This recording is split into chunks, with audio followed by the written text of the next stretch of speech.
Olá, boa noite. O Espírito Santo está em alerta devido à escassez de água provocada pela falta de chuva. As cidades capixabas devem proibir que moradores e condomínios lavem calçadas, veículos e também irrigação de gramados e jardins. A medida é para que não falte água nas torneiras e quem descumprir a regra pode até ser multado. Também há medidas impostas para a indústria e produção agrícola aqui do Espírito Santo. Já já você confere todos os detalhes do que foi anunciado hoje à tarde.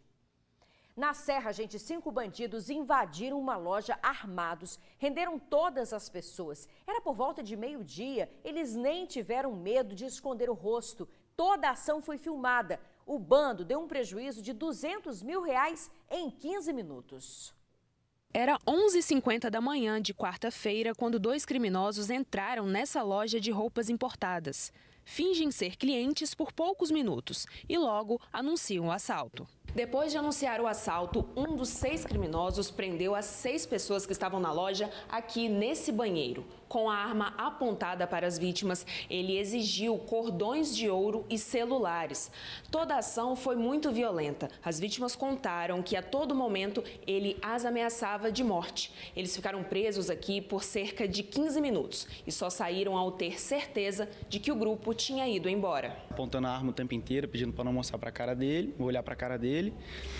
E logo depois, quando ele estava indo embora, ele viu o cordão de ouro e ele pediu para todo mundo entregar cordão de ouro. A gente entregou os cordões enquanto tinha o pessoal do outro lado, né? A loja fica em uma rua de muitos comércios em Valparaíso, na Serra. Enquanto um ameaçava as vítimas, o outro fazia a limpa no estoque no segundo andar da loja. O espaço ficou revirado. Um terceiro criminoso se junta para ajudar a carregar as caixas. Nesse vídeo, é possível ver um carro chegando no local. Eram reforços.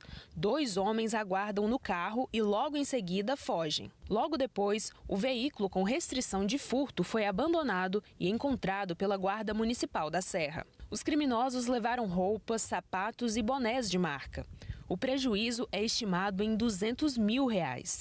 O dono ainda prevê deixar de vender mais de R$30 mil com os dias que vai precisar manter a loja fechada. Agora trabalhar fim de ano é a época que a gente mais espera para vender. A gente trabalha duro o ano inteiro, mas fim de ano é a época que a gente realmente faz de tudo. E aconteceu isso, mas não tem o que fazer, agora é correr atrás. E quem tiver informação sobre os suspeitos pode denunciar a 181. Uma mulher que mora na Ilha do Boi foi presa por manter a vida luxuosa enganando outras pessoas. Olha o luxo que ela vivia. Essas imagens foram divulgadas pela polícia, que hoje cumpriu o mandado de busca e apreensão e prisão na casa dela, que fica no bairro Nobre da capital. Dentro da mansão foram apreendidos móveis, obras de arte, objetos de decoração e, segundo a polícia, tudo vinha do crime de estelionato. Segundo as investigações, essa mulher de 45 anos deu um prejuízo de R$600 mil a mais de 30 pessoas. Ela foi reconhecida como uma das principais praticantes desse crime na região e mantém esse estilo de vida luxuoso com as atividades criminosas. Bom, a mulher não teve a identidade revelada, mas ela responderá por estelionato e já foi encaminhada ao presídio. Câmeras de segurança gravaram um assalto que aconteceu em Viana. 2 criminosos entraram numa loja de produtos eletrônicos, renderam várias pessoas. Um deles usa uma submetralhadora, gente. É o segundo assalto em menos de 6 meses e um prejuízo de R$60 mil para o comerciante. É final de manhã. Um cliente é atendido no balcão da loja de eletrônicos em Viana. De repente, 2 homens entram no estabelecimento. Um deles está armado com uma submetralhadora. Funcionários, o dono da loja e o cliente são rendidos. Repare que o cliente tenta esconder o celular, joga para baixo do balcão. Os suspeitos vasculham tudo. Um dos assaltantes carrega um martelo nas mãos. Eles recolhem vários aparelhos eletrônicos que estão na vitrine. Um criminoso pega a mochila de um dos funcionários. O notebook que está em cima de uma das mesas também é recolhido por eles e colocado na mochila. O dinheiro do caixa também é levado. A ação é rápida. A dupla sai do estabelecimento, corre e foge em direção à zona rural de Viana. Antes da gente conversar com o André, rapidamente aqui, ó, vamos mostrar para o pessoal de casa. Isso aqui são caixas vazias. das coisas, do pouco que foi, assim, de um pouco que foi levado, né? De parte do que foi levado. Olha só, um prejuízo grande, né? A sensação é de uma falta de segurança, né? A gente só ouve falar que a gente não tem efetivo, não tem polícia. É só isso que a gente ouve falar e a sensação nossa é de... Não tem, como se realmente, como se a gente não tivesse segurança, a gente está à mercê dos bandidos, né? Os bandidos podem fazer o que quiser com a gente aqui, roubar, usufruir da gente que é trabalhador, né? A loja fica no centro de Viana. Foram roubados celulares, relógio, caixas de som e todo o dinheiro do caixa, cerca de R$2.000. Um dos suspeitos chegou a simular que olhava capinhas para celular. Foi ele quem deu o sinal para que o comparsa armado entrasse no estabelecimento. Durante a ação, os assaltantes ameaçaram o dono da loja. Ele é o que aparece deitado com as mãos para o alto. Não penso em fazer nada porque é minha vida, né? Eu tenho uma família, tenho um filho, tenho uma esposa, entendeu? A gente tem planos para nossa vida, né? A gente não quer ficar a vida toda pegando empréstimo com o banco para ser assaltado, né? Esse é o segundo assalto que o estabelecimento sofre em apenas 6 meses. No dia 20 de junho, um outro assalto aconteceu. 2 homens armados invadiram o local e levaram muitos aparelhos. Deixaram para trás um prejuízo de mais de R$30.000.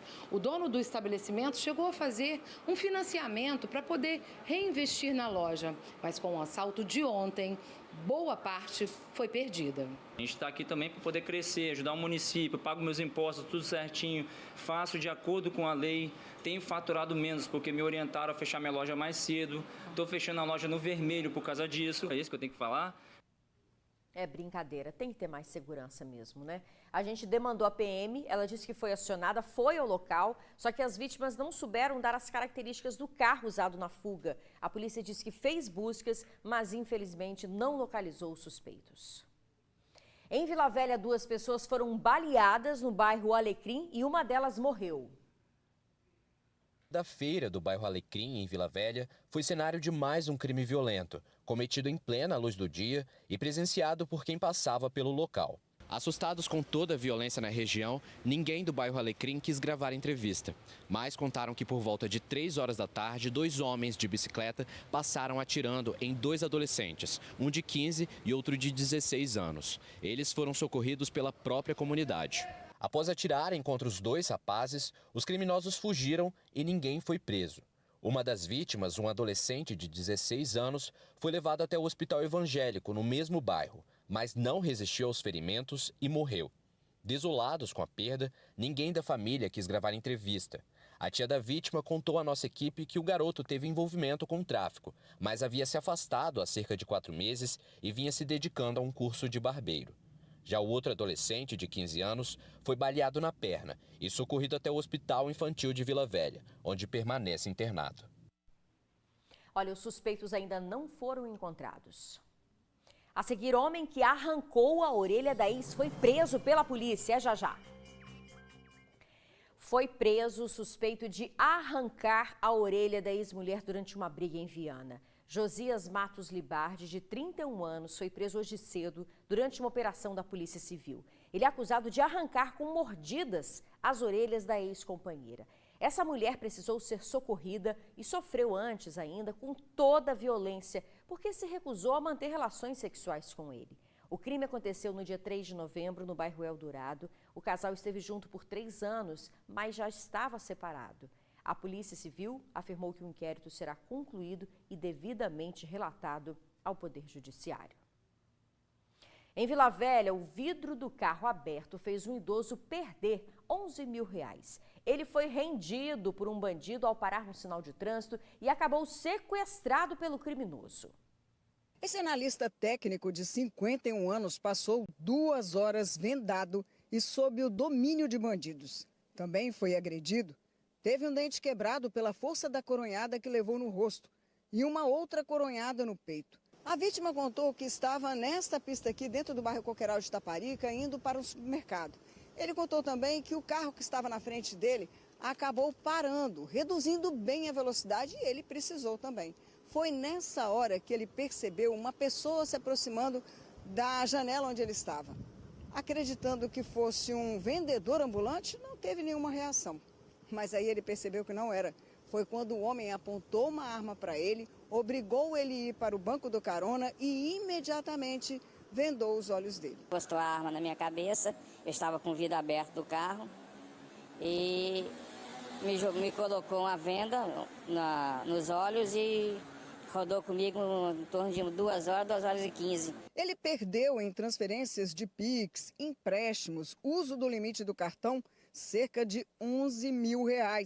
Quando o banco bloqueou a transferência por Pix, ele precisou ligar para o banco e desbloquear, aumentando assim ainda mais o prejuízo. 5 transferências que eles conseguiram fazer, deu R$11.100. Além do dinheiro que eu tinha na conta, o limite que eles conseguiram. Ainda fizeram empréstimo ainda. Em poder dos assaltantes, ele ficou de 6 horas da tarde até as 8 horas da noite. Foi deixado atrás do Fórum de Vila Velha. O carro dele, que teria sido levado pelos bandidos, foi achado um pouco mais adiante, na mesma noite.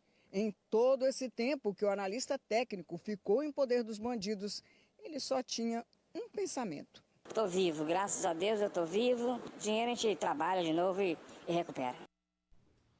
Olha, se você tem informações que ajudem a polícia, denuncie pelo 181. Um caminhão despencou em cima de 2 casas em Cariacica, gente. Esse acidente aconteceu no bairro Jardim de Alá. Os moradores teriam alertado o motorista que a rua não suportaria o peso do veículo, mas o condutor decidiu passar, acabou tombando nas casas. Apesar da gravidade que a gente está vendo aí do acidente, não houve feridos. As casas foram interditadas pela Defesa Civil e os moradores agora vão ter que ficar, por enquanto, na casa de parentes. A seguir, os detalhes do decreto de atenção para a falta d'água no Espírito Santo é já. O Espírito Santo decretou o estado de atenção para a situação dos rios capixabas. E não está descartada a possibilidade de racionamento de água, como que aconteceu em 2015. O problema é consequência da falta de chuva e o excesso de calor. Por isso, medidas serão adotadas em todos os municípios para evitar o desperdício. Lavar carros e calçadas, por exemplo, será proibido.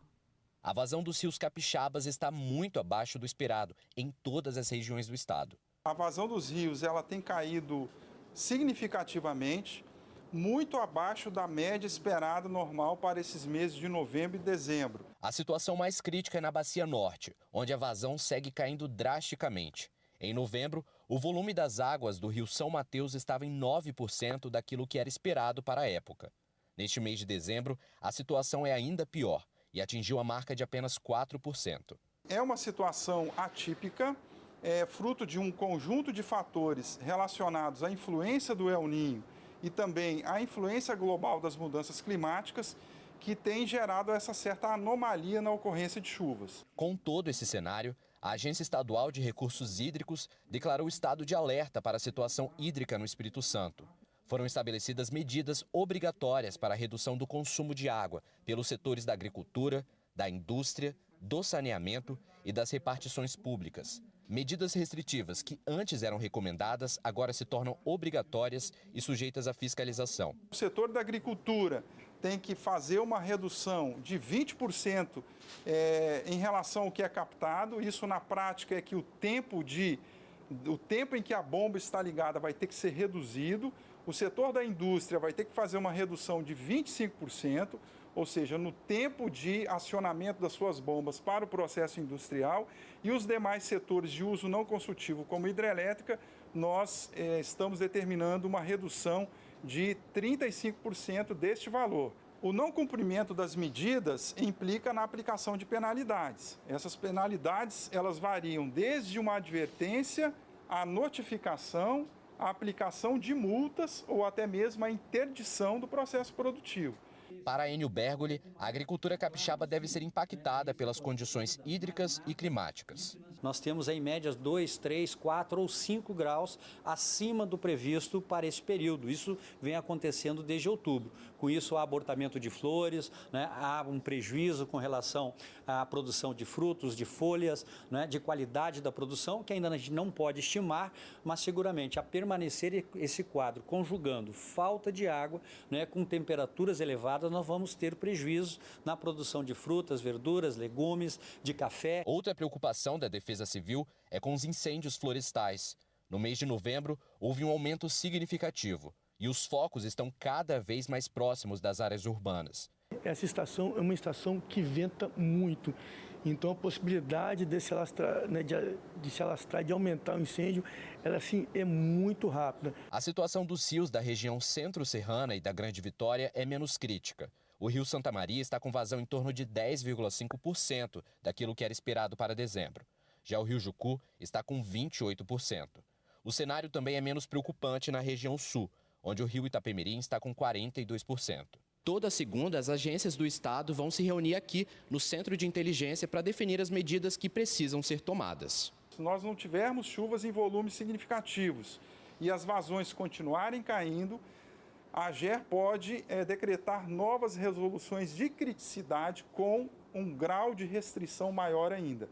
Só que isso será feito regionalmente e avaliando caso a caso as bacias hidrográficas em questão. Tomar um banho mais rápido, reaproveitar a água da máquina de lavar para fazer limpeza do piso, por exemplo, da casa, são atitudes simples que no conjunto, no volume, pode promover uma economia de água muito importante. Muito importante mesmo, e é preciso economizar, até porque tem bairros que já estão há 2 semanas sem abastecimento, em Cariacica, por exemplo. Para ter um pouco de água em casa, os moradores estão tendo que contar com a solidariedade dos vizinhos. E não pingar nada é rotina em Nova Canaã, Cariacica. Na caixa d'água, apenas o que restou, se é que restou, do que foi trazido por caminhão-pipa no último domingo. A gente liga, não tem providência, a gente teve abastecimento de caminhão-pipa 2 vezes só, e a gente está sem água para nada, as roupas já estão tudo suja, vasilha, está uma situação difícil nesse calor, não tem como fazer nada. Do tanque cheio de roupas para a pia cheia de louça. A gente está se alimentando o básico do básico que dá, para não tem como, né? Lavar, então a gente está sujando o mínimo do mínimo e sem alimentar direito. Agora, essa água que vocês estão bebendo aí? Do caminhão-pipa que chegou, que veio aí. Aí vocês acabam tendo que se solidarizar e dividir. Dividir. Quando tem água lá em casa, lá, eu divido para todo mundo. Eles ficam pegando lá em casa. Essa água aqui, segundo a senhora, ela chegou no domingo no caminhão-pipa. Mas nem todo mundo recebeu essa água no domingo, né? Eu mesmo não tenho água lá em casa. Aí eu tive que pedir o homem ali ontem 3 litros de água. Conseguiu? O homem me doou 3 litros. E é difícil, que a gente tem criança, tem minha filha que tem o meu netinho também, porque criança, com esse calor, né, toma banho toda hora, né? Aí, quer dizer, fica complicado pra gente, não só pra gente, né? Pro povo todo, todos os moradores aqui sem água, né? Um pouco mais pra cima aqui do morro, a gente chega na casa da dona Eliane, que vai mostrar pra gente como é que tá a caixa d'água dela. Mostra pra gente, dona Eliane, por favor. Aqui a água tá seca. Não tem água não, tá tudo seca. Tem que pegar balde de água e ir longe buscar, né? Desceu esse morrão aí pra você ver, ó. Buscando 3, 4 viagens com balde de água, buscando litro lá pra baixo lá, ó. É difícil, tá difícil. Os talão tá em dia, entendeu? Tá tudo pago. E eu vendo meus filhos pra escola sujo nessa situação que tá, então é muito difícil pra mim. Queria um socorro de alguém pra tá vindo aqui ver a nossa situação, porque a gente é ser humano, a gente tá abandonado aqui. Gente, que situação complicada, né? Olha, a gente faz um apelo também à Cesan. A gente pediu uma nota e, diferente do que a gente viu aí na imagem, a Cesan disse que o abastecimento ali na região está normal. Disse também que está fazendo a substituição das redes e isso pode estar provocando essas interrupções temporárias no fornecimento de água. Mas a gente pede com atenção e muito carinho para essa comunidade. Antes de encerrar o jornal, a gente quer dar um abraço para o Alvacir Pereira, tá ligadinho aqui no TN2, direto do YouTube do Tribuna Online, tá vendo a gente lá de Araruama, no Rio de Janeiro. Muito obrigada pela sua audiência, de todos vocês que fazem o TN2 ser primeiro lugar em fidelidade. Muito obrigada, boa noite e até amanhã.